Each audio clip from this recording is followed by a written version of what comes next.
Invité du week-end, bienvenue sur ce plateau. RDC Pays Solutions, quelles obligations et quels devoirs, quelle stratégie que doit adopter les pays face aux discussions qui s'annoncent très rudes à Sharm el-Sheikh. Alors pour traiter de ces sujets, nous avons le plaisir de recevoir sur ce plateau Monsieur Alain Parfait Ngolungu. Bonjour Alain. Bonjour, Comment tu vas? ça va en forme, et toi? C'est un ami, on se connaît très longtemps, n'est-ce pas? Oui, bien sûr, bien sûr. C'est un plaisir de te recevoir ce matin. Grand est aussi mon plaisir. Voilà, donc Alain Parfait, tu vas te présenter à nos téléspectateurs. Sous quelle casquette tu dois te présenter parce que je sais que tu aimes aussi la politique. Oh, c'est pas vrai. En effet, je suis effectivement, comme notre ami Alfred venait de le dire, je suis Alain Parfait Ngolungu, je suis congolais des pères et des mères.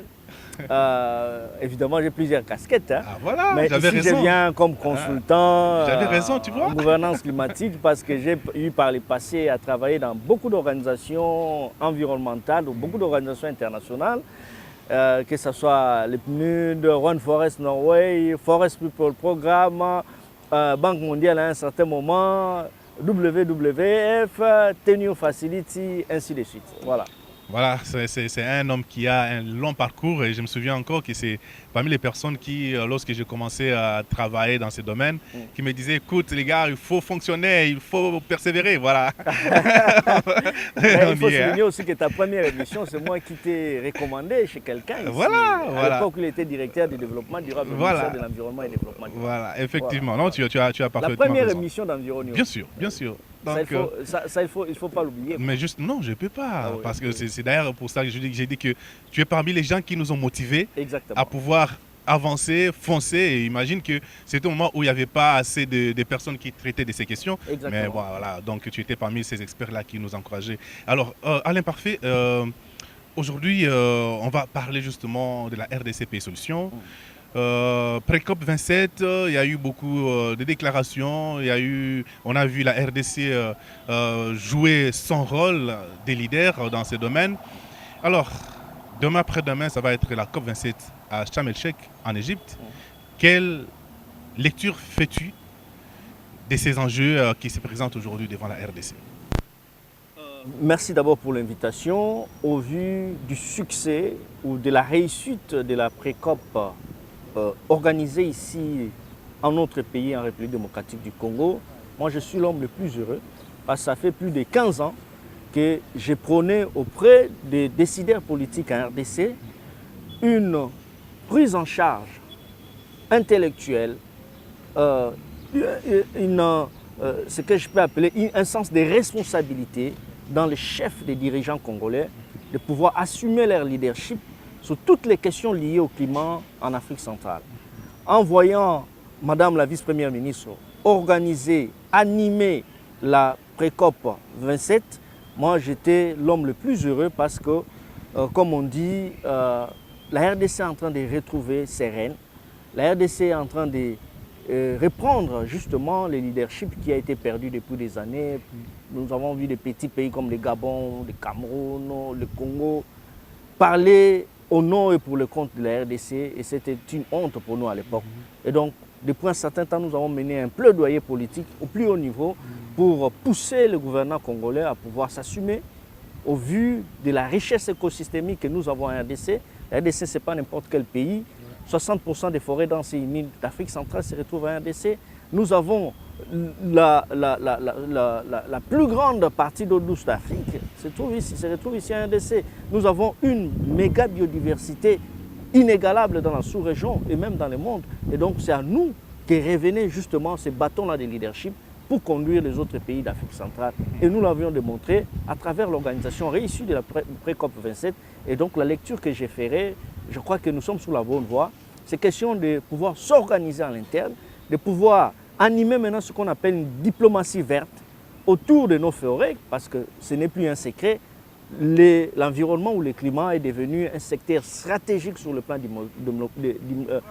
diplomatique en RDC depuis la dernière conférence diplomatique organisée, je crois, l'année passée. Et donc, la question du climat, la question de l'environnement doit être prise au plus haut point dans l'agenda politique en RDC. Et je crois que le gouvernement est en train d'aller dans ce sens-là. Et nous en sommes très fiers. Très souvent, je vois les experts que je reçois ici parler, utiliser ce mot-là, diplomatie environnementale. Comment vous définissez ça? C'est quoi concrètement la diplomatie environnementale? Et comme vous le savez, la diplomatie, c'est justement une science ou un art de pouvoir orienter vos actions, vos intérêts nationaux avec les partenaires bi ou multilatéraux afin de tirer parti de ce qu'on appelle l'intérêt national. Et dans ce jeu-là, dans ces jeux diplomatiques, il faut savoir garder, si vous voulez, ou protéger vos intérêts nationaux.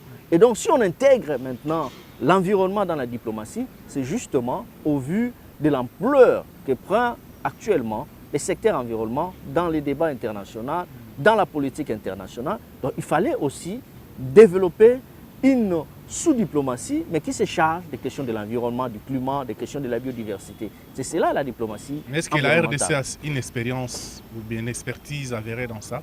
Bien sûr, nous avons des experts reconnus sur le plan mondial qui ont même animé les groupes africains dans la conférence, dans tous les travaux de la conférence des partis. Vous les connaissez bien, si je peux citer l'ambassadeur Tossi, il est là, Mpanou. C'est quelqu'un qui a une expérience avérée en cette matière-là, parce qu'il a su animer et présider les groupes Afrique dans apparemment, les négociations internationales. il a été mis de côté. Oh, ce serait une erreur grave si vous l'aviez mis de côté, mais d'autres pays l'utilisent. Pas nous. Nous, la RDC dont je parle. Et ce serait une erreur grave, vous le regretterez un jour, parce qu'il est utilisé ailleurs par d'autres organisations internationales. Moi, je vois comment il est utilisé par d'autres pays. Ouais, mais il n'a pas été impliqué ni de loin ni de près dans l'organisation des pré-COP, même dans les discussions qui s'annoncent à Sharm el-Sheikh. Il n'est pas. C'est la sorcellerie congolaise. Bon, voilà, ça c'est aussi ça la réalité de la RDC, mais nous espérons peut-être que les choses vont changer. Non, je crois qu'avec l'avènement du président Félix-Antoine Tshisekedi, il faut que nous changions un peu de cap. La question de l'environnement, comme lui-même l'a placé à ces points-là dans son agenda politique, je crois que doit être remis entre les mains d'une expertise reconnue, avérée même sur le plan mondial. Ouais. Et ces experts-là, nous ne les manquons pas, que ce soit au ministère de l'Environnement et Développement durable. Même au ministère des Affaires étrangères, moi je connais des personnalités qui peuvent valablement défendre la RDC dans les négociations internationales. Mais j'ai l'impression que ces personnalités n'ont pas été mises à contribution, notamment les cas de MM Bouyi qui était point focal, mais aujourd'hui il est mis totalement de côté. Donc, non, c'est des je crois que la politique ne doit pas primer sur l'expertise. Et c'est reconnu mondialement. Là où l'expertise est utilisée au service du développement, on a des résultats escomptés. Malheureusement, dans notre pays, nous ne sommes pas encore arrivés à ces stades-là de pouvoir se dépasser des camps politiques, des provinces. On est encore dans des petites choses comme des petits enfants et ça nous rabaisse par rapport à d'autres pays. Regardez ce qui se passe en face de nous, au Congo-Brazzaville. Regardez comment la question du climat, la question de l'environnement est portée. Dernièrement, vous avez vu la ministre en charge du climat du Congo-Brazzaville qui a traversé. Il est venu solliciter auprès de la RDC une position commune. C'est la RDC d'ailleurs qui devrait faire ces pas-là. Ce n'est pas au Congo-Brazzaville de venir chercher. C'est à nous de pouvoir faire ce tour-là dans la sous-région, mener ce leadership-là pour solliciter la position commune. Mais c'était vraiment important parce qu'ils étaient tous ici à Kinshasa lors des travaux de la pré-COP. Est-ce qu'il fallait encore mener une démarche parallèle pour avoir une position commune? C'est pourquoi alors? Non, nous sommes en politique. En politique internationale, vous savez, il y a un principe clé. Un principe de la, je peux dire, de la communication, de l'animation. Il faut animer vos intérêts. Il faut que les autres sachent, comprennent la position de la RDC qui du reste n'est pas n'importe quel pays en cette matière. C'est un pays qui doit assumer son leadership. Si vous ne le faites pas, c'est pourquoi le Congo-Brazzaville le fait au nom et pour votre compte, sans le savoir. Ils ne vous le diront jamais, mais la logique est celle-là. Ils veulent le faire parce que vous ne vous assumez pas sur le plan du leadership. Et c'est notre responsabilité en tant que pays solution. Pourquoi on vous a proclamé un pays solution? Mais parce que vous portez la solution de la gouvernance solidaire, de la gouvernance climatique. C'est ici au Congo, avec les 31 milliards de tonnes de carbone, de CO2 contenus dans vos tourbières éparpillées dans plusieurs provinces ici. Vous avez une responsabilité historique, s'il vous plaît. Il ne faut pas l'ignorer. Si les politiques ne le savent pas, c'est à vous, journalistes, experts, fonctionnaires, de pouvoir les rappeler aux politiques. Vous savez, les politiques sont ce qu'ils sont. Ils ont malheureusement au Congo, excusez-moi, je n'aurai pas ma langue en poche, ils ont des petits intérêts. Jeep, maison, ça sont des petits intérêts. On doit penser l'intérêt général. On doit penser l'intérêt dans les 50, 100 prochaines années. Quelle deviendrait la RDC avec plus de 100 millions d'habitants? C'est maintenant qu'il faut penser. Il faut penser la sécurité alimentaire. Comment dans ces moments de catastrophes naturelles, comment dans ces moments de crise climatique, comment assurer une sécurité alimentaire pour nos populations qui, d'ailleurs, vous connaissez le taux de la démographie ici dans notre pays, qui va augmentant. Nous sommes à 3% l'an d'augmentation de la population. On estime déjà d'ici 2030, nous serons à plus de 100 millions. Il faut commencer à réfléchir maintenant, à poser les bases, à élaborer des programmes de développement liés à toutes ces questions, évidemment de l'environnement, mais qui peut aller dans le sens d'aborder d'autres secteurs, l'énergie, l'agriculture, l'élevage, justement pour assurer la sécurité alimentaire, pour assurer ce qu'on appelle la souveraineté alimentaire. Nous ne devons pas continuer à importer des choses à manger. Nous ne devons pas continuer à importer des tomates, des œufs.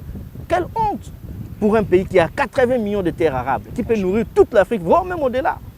Un pays dont l'eau douce est disponible. Ça reste toujours des théories. Sincèrement, ça reste toujours des théories parce que chaque expert que je reçois ici ou dans les émissions que nous suivons à la télévision, ces discours, nous les tenons, mais sur le plan, sur les concrets, on ne voit rien. On a parlé de la revanche du sol sur le sous-sol. Aujourd'hui, nous allons faire pratiquement 3 ans. On n'a pas vu cette revanche venir. Donc, c'est-à-dire que moi, je pense, mon point de vue personnel, nous devons changer ce langage, parler d'autre chose que d'éventer les 80 millions d'hectares de terres arables. Non, je ne réponds pas à votre question de cette manière-là. Moi, je voudrais que tous nous fassions un effort d'avoir une prise de conscience. Vous savez, sans les informations, ça ne vous permettrait pas d'avoir une prise de conscience comme moi j'ai. Moi, je sais dont je parle suite à mon background, suite à mon expérience passée dans plusieurs organisations sur le plan professionnel, là où j'ai travaillé. J'ai vu des choses se réaliser. J'ai réalisé des choses pour d'autres pays dans la sous-région ici. Ça, vous le savez. Et je prends un exemple. Non, je n'ai pas obligé de... Mais vous voyez, hein, donc on est entre amis, c'est le week-end. Ah, oui, c'est entre amis, mais par respect, étant donné que vous êtes une grande personnalité de la presse dans notre pays. Donc, au-delà du fait que tu es mon ami, mais je n'ai pas le droit de te tutoyer. Non, les week-ends, on se tutoie. Exactement. Voilà. Cher Alfred, je sais que tu es Congolais, tu portes à cœur cette problématique dans le cadre professionnel. Mais aussi en tant qu'âme congolaise, je crois que tu dois être sensible à cet égarement que nous faisons très souvent, de croire que les politiques peuvent trouver solution à tout. Non. Mais s'il y a un mariage entre science et politique, je crois que d'autres pays ont fait ça, ils ont compris. Et la science a un rôle majeur à jouer dans cette solution que nous sommes en train de chercher pour justement faire participer la RDC comme un État leader sur la problématique du climat, évidemment dans les négociations, mais au-delà, pour nous amener aussi à un développement économique. Il ne faut pas oublier que notre besoin, c'est le développement économique, ouais. Bien sûr. Alors, Alain Parfait, RDC Pays Solutions. Les discussions qui vont se tenir bientôt là à Sharm el-Sheikh vont tourner autour notamment de la question des finances climatiques, ainsi de suite. Est-ce que dans cette démarche, la RDC a des obligations et aussi des devoirs? Bien sûr. Lesquels? Bon, la finance climatique, évidemment, c'est une thématique sur le plan économique qui évolue actuellement. Lorsqu'on parle du financement durable, on veut justement trouver des solutions, des financements climatiques qui soient soutenables, qui soient apportés non pas seulement par les pays donateurs, comme on l'entend, parce que depuis le protocole de Kyoto de 97, dans 1997, j'allais dire, les pays du Nord ont démontré, si vous voulez, leur mauvaise volonté. C'est ce qu'on appelait les pays de l'annexe A. Ils ont promis, ils ont fait des promesses de financement, mais rien n'est arrivé. Depuis 2009 à Copenhague, lors de la COP de Copenhague, les pays du Nord s'étaient engagés à verser 100 milliards de dollars l'an pour soutenir que ce soit l'atténuation ou l'adaptation climatique. Ouais. Rien n'est tombé dans nos gibecières. Donc doit-on continuer à attendre ce genre de pays qui n'ont en réalité... Même chose avec la COP 26 à Glasgow. À Glasgow, voilà. En pompe, on vous a annoncé. Nous, on est dans la diplomatie, on sait qu'en diplomatie, il faut faire très attention au langage, aux éléments des langages, aux gestes et même aux annonces. En pompe qu'on annonce là, c'est juste parce qu'en réalité, comme on dit en latin, les accords se matérialisent sous le principe, si vous voulez, ce qu'on appelle le pacta sunt servanda, de bonne foi. S'ils n'ont pas la bonne foi de pouvoir mettre la main dans la poche et de financer tout ce qui a trait à la lutte contre le changement climatique, vous n'allez pas les forcer la main. Vous devez vous adapter, vous devez mettre en place des solutions idoines, vous devez chercher des alternatives, vous devez mettre des innovations pour faire face à cela. N'oubliez pas que nous sommes le continent, l'Afrique de manière globale, le plus affecté par les effets du changement climatique. Surtout à cause de la pauvreté. Exactement. À cause, oui, nous avons une faible capacité de résilience par rapport aux pays du Nord qui ont beaucoup de moyens. Exact. Alors justement, je reviens à ma question. Quelles sont aujourd'hui les obligations de la RDC en tant que pays solution et aussi quels sont les devoirs? En tant que pays solution, la RDC est d'abord pays signataire de la Convention cadre des Nations Unies sur le changement climatique qui promet dans ses dispositions que la RDC doit mettre tout en œuvre pour assurer justement l'atténuation ou si vous voulez l'adaptation au changement climatique. Donc en tant qu'État partie, nous sommes astreints à respecter ces principes et ces articles. Mais aussi, il y a un autre aspect, la RDC c'est un pays pauvre. La RDC est à la quête de son développement. Donc nous devons trouver une trajectoire pour protéger le climat, mais aussi assurer le développement économique de notre pays. C'est ça la problématique. Et donc pour répondre à cette problématique-là, dans les négociations, il faut envoyer de très bons diplomates et très bons négociateurs qui vont souffler le chaud et le froid. Mais si vous envoyez des gens pour faire le shopping, passer tout le temps à aller acheter des habits, amener leurs enfants, vous ne gagnerez rien. Vous allez continuer à aller. La RDC n'aura aucune retombée. Ou soit vous y allez, on vous promet, on va vous donner $1 milliard, mais sur 10 ans. Et malheureusement, vous n'avez pas calculé. Ce n'est pas seulement pour la RDC, mais c'est pour les pays de l'Afrique centrale. C'est de cette manière-là, si vous envoyez n'importe qui, en diplomatie, c'est un jeu d'intérêts. Les pays n'ont que des intérêts. Même si nous tous, nous sommes engagés dans le cadre de l'urgence climatique pour protéger le climat, mais les pays ont leurs intérêts, les intérêts nationaux. Mais on a l'impression que la RDC brandit plus les droits que les devoirs. Non, la RDC aussi a des devoirs. Oui, mais justement, mais dans ces marchés-là, des droits et des devoirs. Dans les langages courants, on a plus à brandir les droits. Voilà, nous avons droit à ceci parce que nous protégeons, nous avons droit à cela. Mais est-ce que la RDC a aussi des devoirs vis-à-vis de ses engagements, vis-à-vis de la communauté internationale? Bien sûr, la RDC est partie signataire de l'accord de Paris. L'accord de Paris, c'est un accord multilatéral contraignant qui nous contraint à pouvoir respecter les dispositions y contenues, dont notamment l'atténuation, d'assurer même les financements. Beaucoup de gens ne le savent pas. Nous sommes appelés aussi nous-mêmes à mobiliser les fonds sur le plan interne pour assurer le financement climatique. Ce n'est pas seulement les pays du Nord, comme vous le pensez là, qui viendraient soutenir ces financements-là climatiques. Ils ne sont pas, oui, ils sont obligés sur le plan du texte, mais ils n'ont pas cette volonté.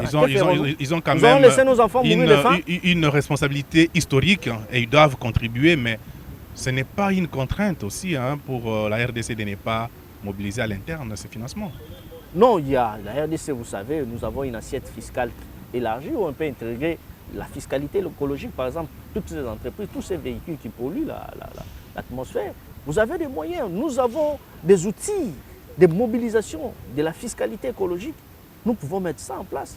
Parce que nous n'avons pas cette habitude-là de faire un bilan carbone. Par exemple, on peut dire, telle entreprise à telle période, quel est son bilan carbone?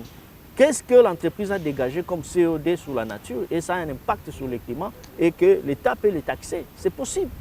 Nous pouvons mettre ça en place sur le plan interne. Beaucoup d'autres pays le font, les Costa Rica, les pays modèles, j'allais dire, en cette matière-là.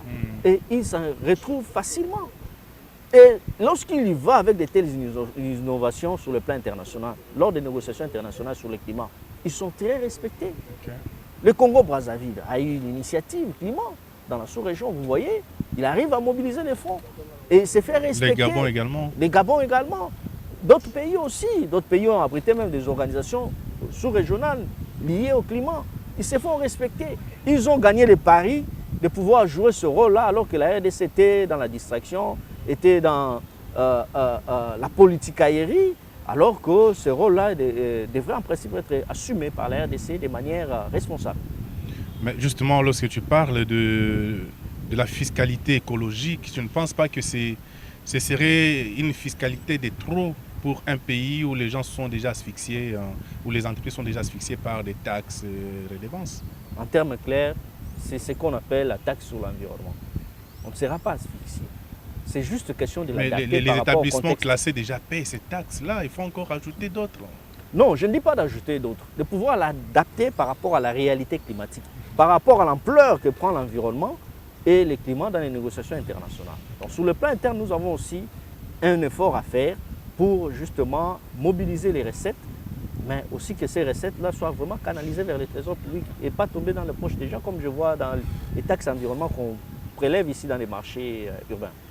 Quelle lecture fais-tu aujourd'hui de l'engagement à l'interne de la population, des autorités, et bref, de tout le monde, de tous les Congolais sur ces questions de l'environnement? Comment tu évalues un peu leur engagement? Je crois que l'engagement sur le plan national est assez quand même acceptable parce que les autorités commencent à comprendre, mais il y a un travail de fond à faire avec la population qui n'est pas fortement impliquée dans tous les processus d'information, d'éducation, de communication sur l'environnement. Nous avions élaboré en 2012 une stratégie pour l'information, l'éducation, de la communication. Évidemment, c'était dans le cadre de l'atténuation climatique. Curieusement, cette activité-là ou cette composante-là n'a jamais été appuyée, que ce soit par les partenaires ou par l'État congolais. Qui veut cacher, qui veut tromper qui? Voilà la question qu'on se pose. Est-ce qu'on veut vraiment s'engager comme d'autres pays, on le voit, sur ces chantiers-là, ou bien on n'en veut pas? Même les partenaires qui vous financent là dans les secteurs de l'environnement ne veulent pas financer l'éducation, la sensibilisation. Pour quel intérêt? Vous voyez comment à un certain moment, on se retrouve comme dans un marché des dupes. Oui, on veut garder toujours la population ignorante. Mais est-ce que ça profite à quelqu'un? Oui. À qui? À la grande mafia internationale. Ah bon? Oui. Comment ça? Elle est opérationnelle dans le secteur du climat. Ça, je l'ai appris. Vous savez, j'ai travaillé aussi pour Transparence Internationale. Je sais de quoi je parle. Vas-y, explique-nous comment... Je peux vous expliquer. Tous ces financements internationaux, lorsqu'ils s'atterrissent, ça passe par quelle agence? Ça ne passe pas par les gouvernements. Ouais. Il y a des agences internationales qui gèrent cet argent-là. Et le gouvernement ne les audite jamais. Les gouvernements ne savent même pas comment ces fonds-là ont été utilisés pour, au compte de la RDC. Personne ne sait. C'est cela. C'est cela la tentacule. C'est cela le monstre que vous ne voyez peut-être pas. Ils n'ont pas intérêt que la population soit sensibilisée. Okay. Ce sont les affaires, rien que les affaires. Waouh. Mais c'est intéressant. C'est intéressant quand même. Donc, on ne veut pas que la population apprenne à exiger ou bien à réclamer la redevance de toutes ces organisations internationales qui travaillent. Non, c'est au gouvernement d'exiger à travers un processus de suivi et évaluation parce que le gouvernement doit savoir comment ces comptes-là ont été utilisés, comment cet argent ont été affectés. On doit avoir une cartographie, un mapping clair et net. Cet argent est arrivé, par exemple, dans une province, ça a réalisé une activité de reboisement d'autant d'hectares. C'est au gouvernement, peut-être au ministère de l'Environnement ou à la direction de la horticulture, d'aller évaluer tout ça. Mais si rien n'est fait sur terrain et que le gouvernement n'est même pas passé pour vérifier, vous lui attribuez la faute à qui? À ces gens-là qui organisent cette mafia-là? Non. C'est votre responsabilité, le gouvernement. Et vous aussi, journalistes, vous devez aider notre pays. C'est votre travail aussi de journaliste de mener ces investigations-là. Je donne un exemple. Vous savez que la première phase de financement CAFI était atterrie ici, 200 millions de dollars. Ouais. Qui peut nous dire comment ces fonds-là ont été utilisés? Personne. Personne. Même le gouvernement n'est pas à mesure. La vice-première ministre avait exigé cela. Vous avez entendu, non, lorsqu'elle a bloqué les négociations pour la deuxième phase. Mais il a été mis de côté, t'inquiète. Parce qu'il gênait les intérêts. Exactement, ça se passe comme ça dans ce monde-là. Si vous n'avez pas une diplomatie environnementale forte, si vous n'avez pas des leaders politiques qui comprennent tous ces enjeux-là, nous allons commencer à taper à côté. Donc, alors en ces cas-là, on peut dire que cette solution prônée par la RDC, elle est moins efficace. C'est une poudre aux yeux. Comment ça? Oui. On vous accorde un titre peut-être que vous ne méritez pas. Oh, Alain, attends. Bien sûr. Ça devient intéressant encore. Dis-moi un peu, quand tu dis que c'est une poudre aux yeux, Les c'est-à-dire gens que... savent que sur le plan de la gouvernance, Ouais. sur le plan de la capacité institutionnelle, sur le plan du contrôle forestier, vous n'avez pas les moyens requis pour assumer cette nomination-là, si vous voulez, cette terminologie-là des pays solutions. Mais on vous colle cela, Ah bon? bien sûr. Donc, Et c'est c'est-à-dire, possible en diplomatie, si on je vous utilise ça. si je comprends bien... ouais. On vous dit par exemple que Alfred est le plus grand journaliste de la RDC. Mais à l'interne, on sait que Alfred ne l'est pas peut-être. Alfred n'est pas intelligent. C'est comme ça. Comment on va commencer à utiliser seulement cette étiquette-là pour mobiliser peut-être l'argent derrière toi, mais Ok. de l'autre côté, toi, tu n'es pas les bénéficiaires réels de ce financement-là. Ok. Ce sont comme on dit, des forces hétéroclites qui en bénéficient. Les organisations internationales, même d'autres pays aussi. Hein. Donc, si je Utilise comprends ça, bien, ce si je langage-là. comprends bien, RDCP Solutions, si le gouvernement congolais ne travaille pas pour asseoir réellement les solutions, c'est plutôt les organisations internationales qui vont tirer profit de ces slogans ou bien En d'autres de termes, ces statuts. En d'autres termes, la RDC doit assumer cette terminologie qu'on la colle aujourd'hui. D'un pays solution, elle doit démontrer que réellement je suis un pays solution à travers l'innovation qu'elle doit mettre en place, mais à travers aussi Comme une quoi? gouvernance des ressources naturelles. D'accord. Donc, elle doit montrer... L'innovation comme quoi, par exemple? L'innovation, j'ai fait allusion par exemple à la fiscalité écologique. Ok. Parce que le financement climatique attendu n'est pas mobilisé à ces jours, depuis plus d'une décennie. Ne doit-on pas, à l'interne, mettre en place cette innovation-là sur le plan fiscal, par exemple, pour mobiliser les financements capables de pouvoir soutenir tous ces efforts d'atténuation, d'adaptation, que d'attendre ce qu'ils vous promettent et ne réalisent jamais. Peut-être ne réaliseront jamais. Mais peut-être c'est pour cela que la RDC a levé l'option d'exploiter le pétrole. Bien sûr. Si, bien sûr. Là, c'est un autre débat parce qu'on peut exploiter le pétrole sans en bénéficier, sans bénéficier de la rente pétrolière. Ah bon? Bien sûr. D'autres pays l'ont démontré. Ce serait justement ceux qui voudraient bénéficier de ces pas de porte-là, de ces royalties, de ces intérêts, de ces, comme on appelle chez nous ici, des pourcentages. Ils savent que ce n'est pas un major qui arrive, c'est un, comme on dit, comment on les appelle là, terme, un trader, ouais. Un sous-traitant ou un commissionnaire qui arrive. Ouais. Il achète ces titres-là. Il part sur le plan boursier pour les vendre.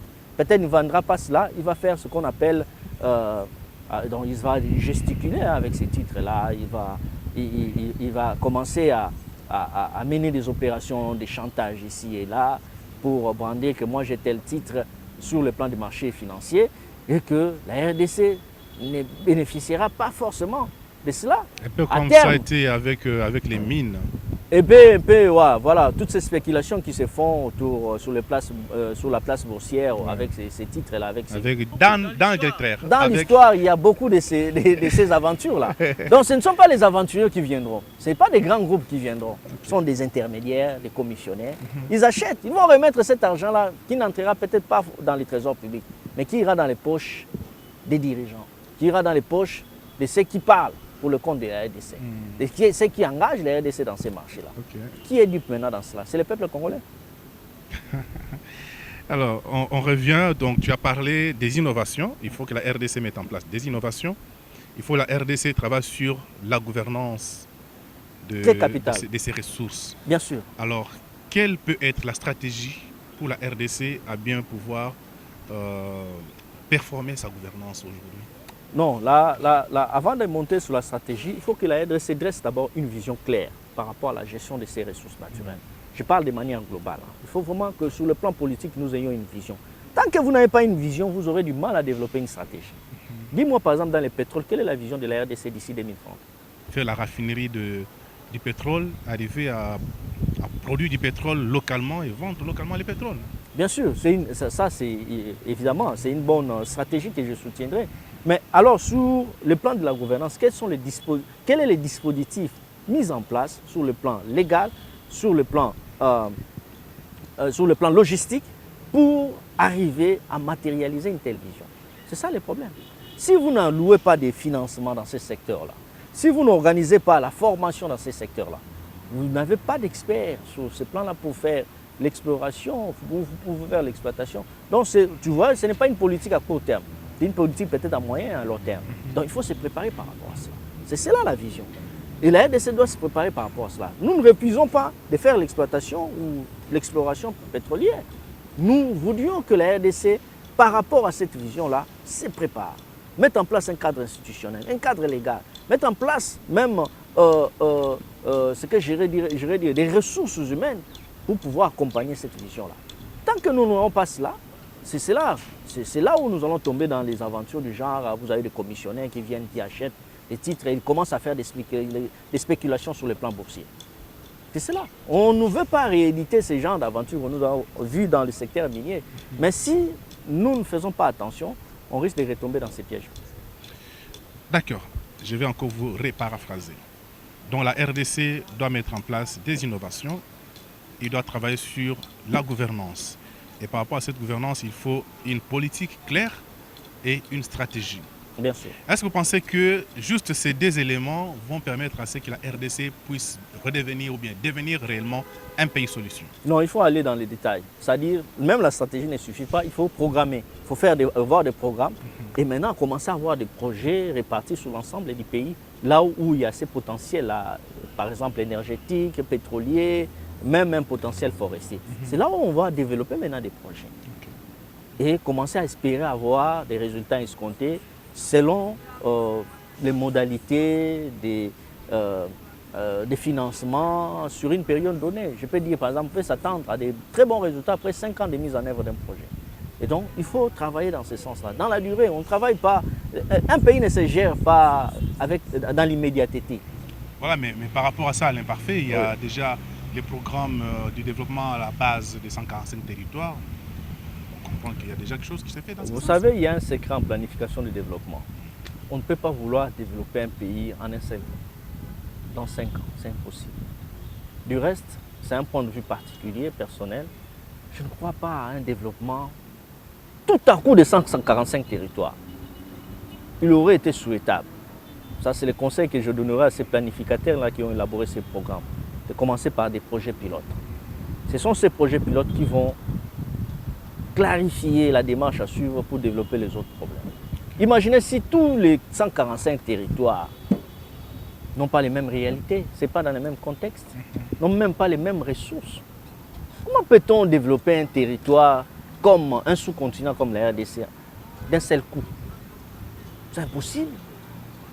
À moins que ça soit un mirage ou une machine à gaz qu'on voudrait produire. Et ce serait, vous récolterez du gaz. Ah. Alors, donc là, on est en train d'aller vers la fin de cette édition tout de même. Mais demain, après-demain, nous allons prendre nos avions pour nous rendre en Égypte. La RDC doit y jouer un rôle important parce que c'est le pays co-organisateur de la COP27. Quelle doit être la stratégie selon vous, en tant que départ, ton expertise, quelle doit être la stratégie que la RDC doit mettre en place pour pouvoir faire entendre sa voix en tant que pays solution? S'il m'aurait été reposé cette question de cette manière, qu'est-ce que la RDC pourrait amener à Chamerchelk? Moi, je te dirais, la RDC a beaucoup, comment dirais-je, beaucoup d'initiatives qu'elle pourrait amener pour éclairer les autres pays sur notre manière de nous adapter ou d'atténuer les changements climatiques. La RDC l'a fait déjà ici lors de la pré-COP. On a vu qu'on a présenté plusieurs initiatives ici. Non, mais allez encore enseigner à ces gens-là comment nous nous adaptons, comment nous atténuons les changements climatiques. Vous savez que la RDC, c'est un pays modèle sous la RED+. Ah, Alain, ces débats-là, il faut... Non, je l'ai dit, je l'ai dit. Non. Mais la RED+, c'est un échec. Tu es d'accord avec moi? Non, c'est pas un échec. C'est pas un échec? Ce n'est pas un échec. Si quelques projets ont échoué, mais nous sommes arrivés à nous structurer, à faire même ce qu'on appelle l'engagement communautaire, pour s'engager dans l'atténuation climatique. C'est beaucoup, que beaucoup d'autres pays ne l'ont pas fait. Allez voir maintenant l'Amazonie, comment la forêt est décimée pratiquement totalement. D'accord. Et regardez d'abord, regardez, cher Alfred. Non, ne nous voilons pas la face. Lorsque j'ai dit nous avons un modèle, parce que nous avons démontré comment à travers la RED+, que nous avons développé à notre manière, avec toutes les faiblesses que vous connaissez là, que c'est un modèle pour le monde. Mais c'est ce que nous devons enseigner les autres en Égypte, à Chamerchelk. Oui, mais... C'est ce que nous devons aller acheter. Nous avons la foresterie communautaire. Savez-vous que la foresterie communautaire Vers les années 94, au Cameroun, lancé au Cameroun, un peu au Gabon, c'était un échec total. La foresterie communautaire a été capturée par l'élite politicienne. Il y avait une rente, évidemment, une rente forestière découlant de cela, qui a été pratiquement détournée par les politiciens, tout ça. Mais chez nous, ici, nous avons sécurisé plus d'1 500 000 hectares de forêt, dont les titres ont été remis aux communautés comme propriétaires comment dirais-je, des espaces, comme propriétaires des terroirs, et sur lesquels ces terroirs-là devraient faire l'objet, après l'élaboration des plans simples de gestion, des espaces qui vont recevoir des projets de développement. N'est-il pas là, ce qui s'est fait là, n'est-il pas un modèle que l'on peut montrer aux autres? Bien sûr que oui. Mais moi, je reviens sur la RED+. Mais quels étaient d'abord les objectifs poursuivis de la RED en RDC? C'était la réduction des émissions de gaz à effet de serre, mais aussi la lutte contre la pauvreté. Mais est-ce que nous sommes arrivés à réduire les gaz? Parce que vous êtes d'accord avec moi que tout ce temps que la RED a été exécutée dans notre pays, les forêts de la RDC ont continué à être dégradées et à être déforestées. Vrai ou faux? Non, il y a des aspects pour répondre à cette question-là. Ouais. Il y a d'abord les aspects de la gouvernance. Mais il y a aussi des aspects de la mise en œuvre de la RED+ en tant que processus qui a été lancé au niveau mondial depuis 2007 à Bali, en Indonésie. Donc il y a des aspects là qu'il faut distinguer. La RED+ comme un modèle peut être implémenté en RDC, mais si vous avez un cadre de gouvernance assez faible, si vous avez la corruption dans les processus, parce qu'il a été démontré, plusieurs rapports l'ont démontré, si vous aviez une absence pratiquement, une quasi-absence du contrôle forestier sur le terrain, comment vous voulez que vous réduisez les taux de déforestation? Mais c'est là où les autres disent que ça a été un échec. Non. C'est un processus qui a échoué. C'est-à-dire, c'est une réussite par rapport à d'autres processus, regardez, comme on observe ailleurs. Ça a été une réussite pour nous. Mais pour nous, bon, ça a été un processus réussi pour nous, comparé aux autres pays. Aux autres pays. Mais pour ce qui est fait en RDC, ça n'a pas été... Vous savez que l'échec de la RED+, ce n'est pas l'œuvre des organisations de mise en œuvre, mais c'est l'œuvre de l'absence de gouvernance dans notre pays, de l'absence de l'appui financier du gouvernement. Parce qu'il y a certaines activités qui devraient appuyer notre gouvernement qu'il n'a jamais fait. Faut-il accorder vraiment la faute à d'autres personnes, à d'autres partenaires extérieurs? Je ne crois pas. Je ne crois pas. Okay. Les dés sont jetés. C'est à notre gouvernement de pouvoir s'assumer. Si notre pays, notre gouvernement veut qu'on appelle la RDC désormais pays solution, mais la RDC, comme le disait un politicien de l'ancien temps, doit faire montre de son adultère, j'allais dire de sa responsabilité. Ok. Donc c'est un pays adulte qui doit démontrer son adultère. Exactement. Ok. Je te conseille ça. Bon, c'est aussi ça les week-ends. Donc on est décontractés, on essaie un peu de parler de tout.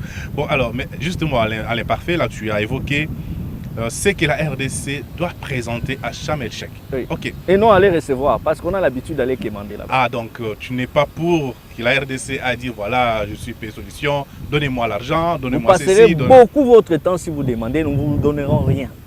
Les gens veulent voir ce que vous apportez et ils vont vous respecter. Peut-être ils vont vous donner quelque chose si vous faites montre d'innovation. Et c'est là, vous savez, en négociation internationale, on n'y va pas la tête baissée. En pays faible, on y va en pays puissant. Okay. Même si tu n'as rien, tu dis, un peu comme les petits pays qui se jouent avec nous, là, les Gabon, tu vois, comment il arrive à mobiliser les financements. Vous savez, il y a des choses, je l'ai dit avec beaucoup de responsabilités. Vous savez qu'il y a eu une certaine année, je crois que tu te souviens de cette histoire, un éléphant tué au Katanga, au Pemba, dont la photo a été montrée par un pays dans la sous-région, dans la conférence internationale. Et c'est ce pays-là qui a mobilisé de l'argent, alors que c'était un éléphant tué ici. Vous voyez comment ça se passe dans la diplomatie? Les gens utilisent des subterfuges, de la malice, de la ruse. Et donc, il faut y aller comme ça, en rusé. Parce que si vous allez déjà en position faible, on sait que la RDC est un pays qui est mendeuse. Mais personne ne va vous regarder. Je donne un exemple. C'est vraiment simpliste. Que la RDC aille à Sharm el-Sheikh et annoncer que la RDC va financer le secteur climat pour son propre compte à hauteur d'1 milliard de dollars. Le discours de tous ces pays-là va changer. C'est possible de le faire. Nous sommes à combien le budget? À 10 milliards. La RDC ne manquera même pas 100 millions l'an pour verser dans les trésors, sur les lignes budgétaires du secteur de l'environnement pour appuyer les activités. J'ai vu des gens, comment dirais-je, se faire arrêter ici à cause de détournements de plus de 50 millions de dollars, qui sont libres ici. Pourquoi ne pas affecter cet argent-là dans l'environnement? Le secteur qui est devenu stratégique pour tous les pays du monde entier. Même ceux qui n'ont pas de ressources forestières sont intéressés par l'environnement. L'actuel secrétaire général, le secrétaire exécutif de la conférence cadre des Nations Unies, vous savez, il vient de quel pays? Non. Si je ne me trompe pas, de la Grenade. C'est un nouveau secrétaire exécutif. Mais quand la Grenade, un pays insulaire comme la Grenade, par rapport aux immenses ressources forestières que nous avons, qui contribuent énormément à la régulation climatique, mais la Grenade n'a que sa diplomatie verte autour de la question. Parce que c'est un pays insulaire. Ils sont affectés par la montée des eaux. Et ils ont compris ça, ils ont dégré ça dans leur agenda politique, même dans leur discursivité, dans leur discours.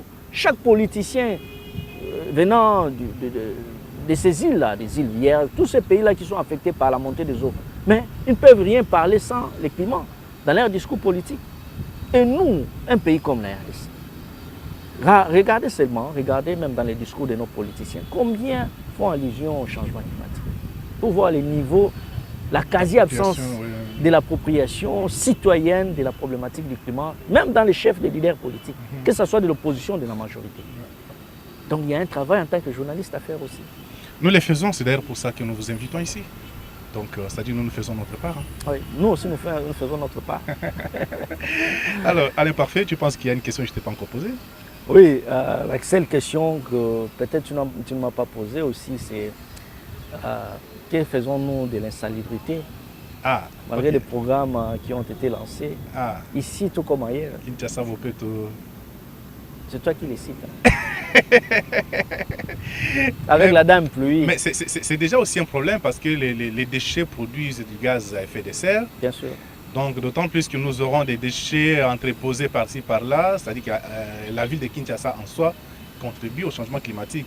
Mais alors, comment aujourd'hui la ville peut s'en sortir avec ça? Non, je crois que la ville, en tant que qui a un statut justement d'une province ou d'une région, doit avoir une stratégie claire en cette matière. Ce ne sont pas les slogans qui enlèvent les ordures, qui combattent l'insalubrité. Ce n'est pas, comment dirais-je, des activités, je peux dire, avec des glorioles, là, avec pompes, qui éradiquent l'insalubrité.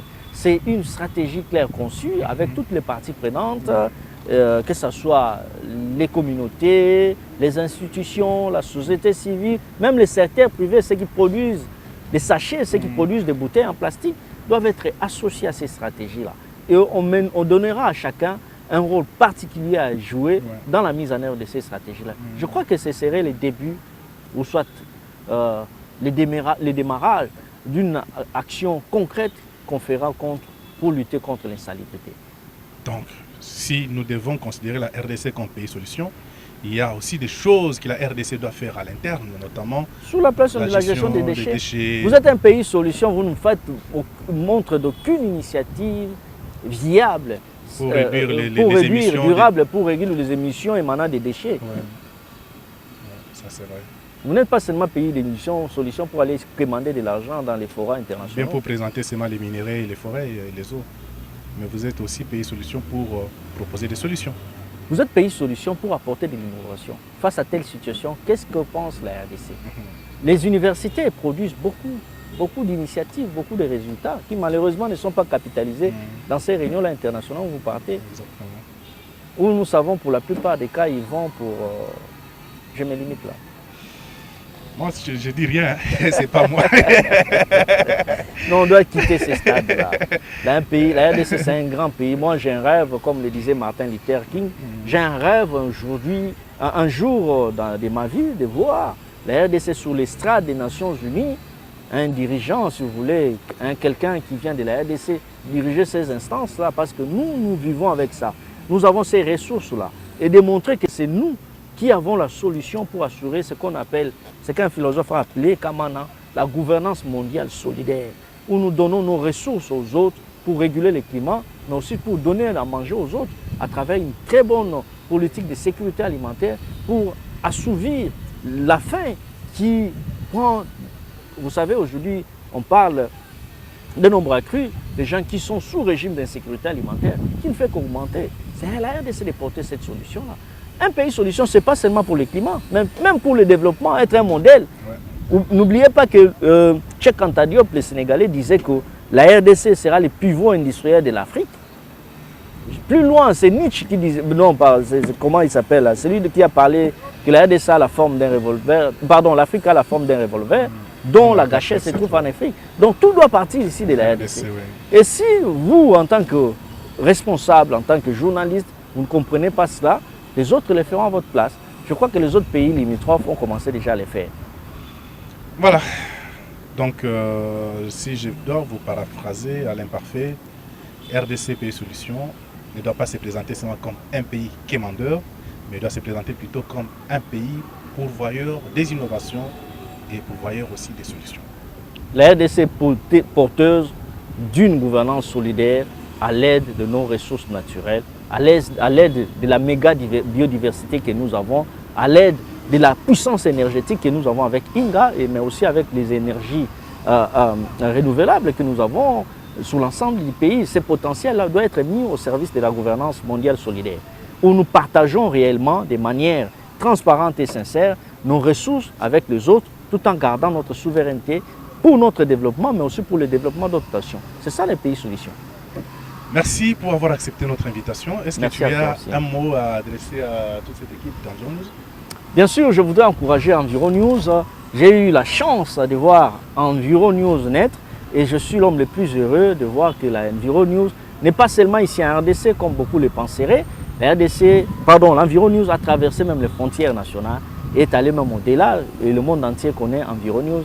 Et pour moi, c'est un travail que je voudrais vraiment soutenir et je continuerai toujours à vous appuyer, à vous soutenir et surtout à ne jamais refuser votre invitation comme vous l'aviez fait dernièrement et que je suis venu. Merci beaucoup Alain pour ce temps passé ensemble. Nous espérons vous avoir prochainement pour avoir plus d'informations sur l'après COP27 parce que je sais que vous allez suivre de plus près tout ce qui se dira. Vous allez, en tant qu'expert, vous allez analyser, décrypter les faits et gestes de la RDC lors de cette COP à Sharm el-Sheikh. Et lors de notre retour au pays, nous ne manquerons pas de vous faire signe et de vous inviter encore une fois de plus sur ces plateaux pour essayer d'analyser et discuter. Mais pour finir, peut-être que je vous remercie aussi pour l'invitation, mais j'aimerais vraiment, avant votre départ pour Sharm el-Sheikh, de demander quel est le plan que vous amenez là-bas et de discuter avec toutes les parties prenantes. C'est très intéressant. Attends, moi ou bien le gouvernement? Toi, en tant que journaliste, tu demandes au gouvernement quel est le plan, quelle est la vision de la RDC. Tout ça doit se dessiner ici. Ok. Il ne faut pas quitter les pays sans avoir une vision. Qu'est-ce que vous visez? Quels sont les résultats attendus? Je sais qu'il est prévu, avant de partir, une réunion des parties prenantes. Il faut avoir des résultats. Il faut avoir des résultats attendus suite à la participation de la RDC à cette COP 27. Très bien. Il faut déterminer ça à partir d'ici. Très bien. Sinon, vous risquez d'aller faire un voyage touristique. Non, je n'ai pas dit ça. Je vous dis merci pour avoir... Merci beaucoup. Voilà, donc merci beaucoup Alain. Quant à moi, je vous dis aussi merci pour le temps que nous avons passé ensemble et surtout pour votre fidélité à ces programmes. D'ici là, portez-vous bien et à la prochaine.